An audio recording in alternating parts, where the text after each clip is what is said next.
On this Brad's Big Adventures, I'm going on a food adventure. That's right, I'm taking you to Little Italy in San Diego, California.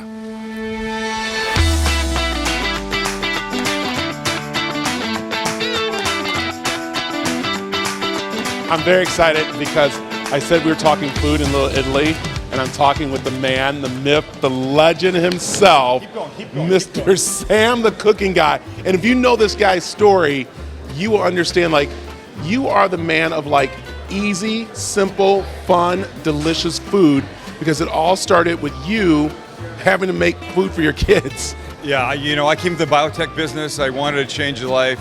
My wife says you're like the everyman of cooking. My food is big in taste, small in effort. If I can make it, anybody can make it. I just wanted people to watch and go, damn, that looks good. I think I can make that. Instead of watching some crazy cooking show where you can't even pronounce half the stuff. Thank you.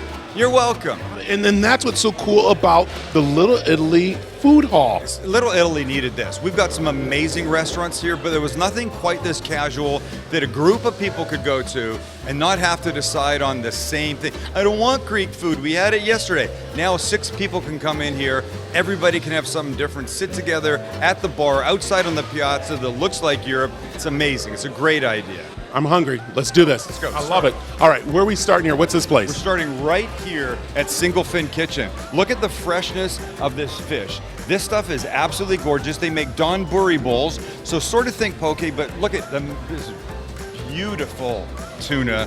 Right, here's what you've got right here.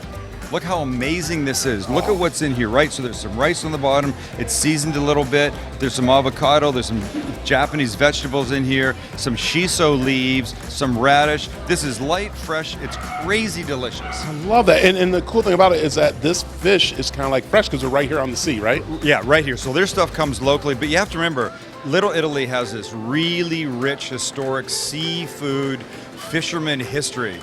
Portuguese and Italians fishing right from here. So this is perfect for us. I love it. All right, let's continue on. That's what I'm telling you guys. We're enjoying some food here. All right, what do we got over here? Now we get away from the history of Little Italy. We go all the way across the country to Maine. To Maine? These guys. We parked the car on the yacht. On the yacht. You parked the car on the yacht, right? Wicked Maine lobster. Wicked Maine. These guys are making the most beautiful lobster rolls you've ever seen. Look at the pieces of lobster in here, right? And they do it the proper way with the split top bun. Look, lightly toasted right here. Beautiful little crunch to that. The sweet, gorgeous lobster inside. Lightly dressed with a little mayo. Some seasonings, not much else. What else do you need? Can we just stop now? We could stop now. All right, we're done. That's it. That's the show. No, all right, let's go. We got more down here. This is really nice. Now, again, I got some guys probably hanging out with me that need food, need meat, right? Some hardcore protein, like roast meat and sandwich shop right here. These guys are originally from Vancouver, Canada, Vancouver Island, really. And here's where they specialize. Beautiful roast beef, beautiful porchetta, rolled pork with a crispy top all the way around it. The chicken's rotating back there, and you can do this on salads, you can do boxes, you can have these things put together. You can get the chickens to go home at night. So it's Little Italy. Tons of people work here. Come in here, grab a chicken, away they go, and they turn this into magic in their own homes. I love it. And do we have some, oh my, look at this. Is this, what is that? This is a roast box. So it looks like there's roast beef in here, maybe some porchetta, these gorgeous vegetables that cook underneath the chickens right there. Potatoes, onions, carrots, the whole thing. Right, like this, away you go. Go sit at your desk, take it home, sit in front of the TV, watch. What do you watch? You watch American Idol? Or I watch Sam the Cooking Guy. I go back and watch the old Sam Cooking Guy. Okay, but wait, don't stop there. We got 3 more. Here we go. Right here. Ambrosio 15. Ambrosio 15. The nicest Italian guys from Milan with this amazing thin crust pizza. Wait, this oven rotates on the inside. It's like a giant wheel that just turns the pizza. And this is the result of it. They're amazing crust. Check out how thin this is, right? That's what a pizza should be. I mean, it's almost cracker-like. And this one has prosciutto on there and a ball of burrata that's imported from Italy. Oh my God. Right, so you take your knife, you cut the burrata, it's like mozzarella, but it's firmer on the outside but creamy on the inside. And spread it over the pizza. Life is fantastic. I'm telling you, and Sam, come here. We don't walk away because just now we just went through a couple there, and I got everybody taken care of. But I know there's more and just a little. But again, the concept of this was to make sure everybody, when they came into Little Italy, can sit in one place and eat, right? Sit in one place. Look, the piazza outside, this piazza where the giant Italian fountain is, used to be a street that you could drive on. So when they decided to close it off and make it a communal area for everybody, it made sense to be a kind of a restaurant setup that was the same concept. Communal tables, come in, get what you want, eat inside, outside, wherever you want. It's working really well. We've been open less than a week. Everybody's happy, the neighborhood's happy. The Little Italy Association has welcomed us with open arms. Let's keep going. Let's go. It's friendly, it's fun. Go ahead. And I'm kind of really like good vibe. It is, yeah. That's what I'm trying to think. The vibe. It's a good vibe. So, it really is. 2 more places here. Okay, ready? Main Street Asian Kitchen. And Main Street, MEIN.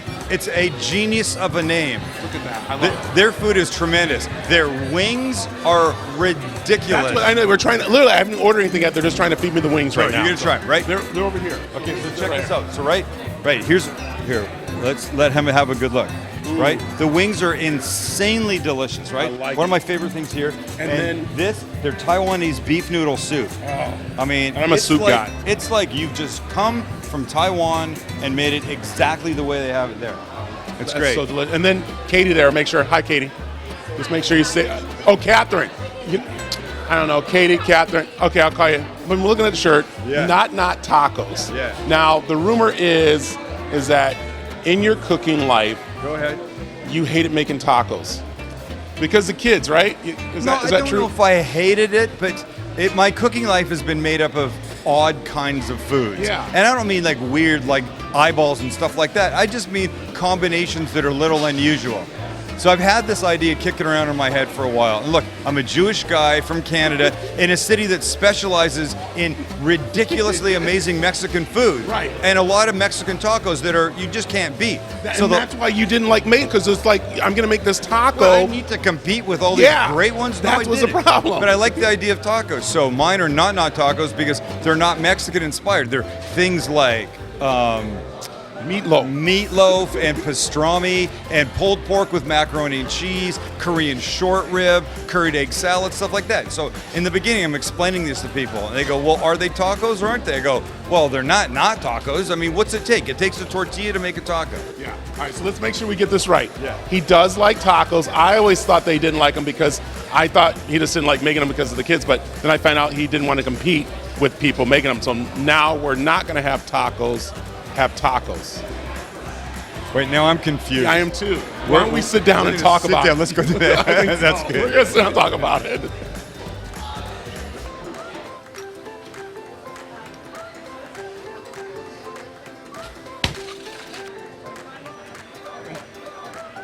Tacos. I love it. This is it, right? Because this is what, I mean, kind of San Diego and the different areas are known to have tacos. We talked about that, about competing.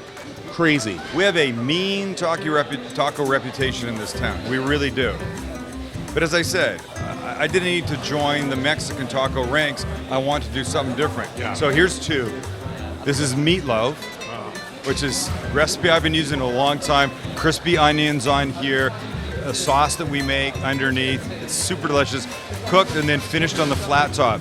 And this is pastrami. We call it the Izzy. I named it after my grandfather. Yeah. So there's a mustard horseradish sauce in the bottom, then this really good peppery coleslaw, then this flat griddled pastrami. When we flip it, we put Munster cheese on it, hit the edges with water and put a lid on it, and it melts. And then crispy onions and a couple dill pickles. Oh my God. How do you not? You can't. So, food in San Diego happens in Little Italy. That's why this place is here, right? Look, Little Italy has become the de facto home for restaurants in San Diego. It's where visitors come. More importantly, it's where locals come because they know the choices are great. There's an awful lot in a compact area, which makes it fun, right? Right. And again, competition is good for everybody. I love it when more restaurants open up because it just brings more people. And whether they eat here the first day at My Food or Ambrosio or whatever, they see it, they understand, they come back, and that's really fun. Yeah, and again, it's some place that is very easy to get to, and when you're coming to visit San Diego, you got to come to Little Italy. I like also, too, there's a bar here, and that's... Post up at the bar, get some great food. Of course, I hope you get tacos, but everybody's food in here is great. Relax. On the piazza on weekends, there's music. a guy out there the other night singing opera. There's people dancing. I mean, it's unbelievable. It is like Europe. All right, there you have it. Sitting with the man, the myth, the legend, Sam the cooking guy. Check him out on YouTube. Make sure you follow him on social media, and you get some great cooking ideas. And I loved growing up watching this guy and stuff like that. You make me feel old when you say you've grown up watching me. Why you got to do that? Well, I haven't even grown up. I'm like still a kid. Okay, I'm still a kid, and I'm loving it and everything like that. All right, hey, remember, follow me on social media, and we like that you check out Brad's Big Adventures. And again, my adventures can be your adventures. So, how about I hold the mic? Yes. And then you can eat. All right, there we go. Here we go. It's the first bite of an Izzy taco in the Little A food hall. Up it goes to his mouth. Up it goes to his mouth. He's got the bite in, ladies and gentlemen. It's dripping a little bit. I see what's going on the side of his chin. He's tasting the coleslaw on the bottom, the pastrami with the melty Munster cheese on top of it. It's got those crispy onions, the dill pickle. Doesn't get any better than this. I'm like a golf announcer. You were that.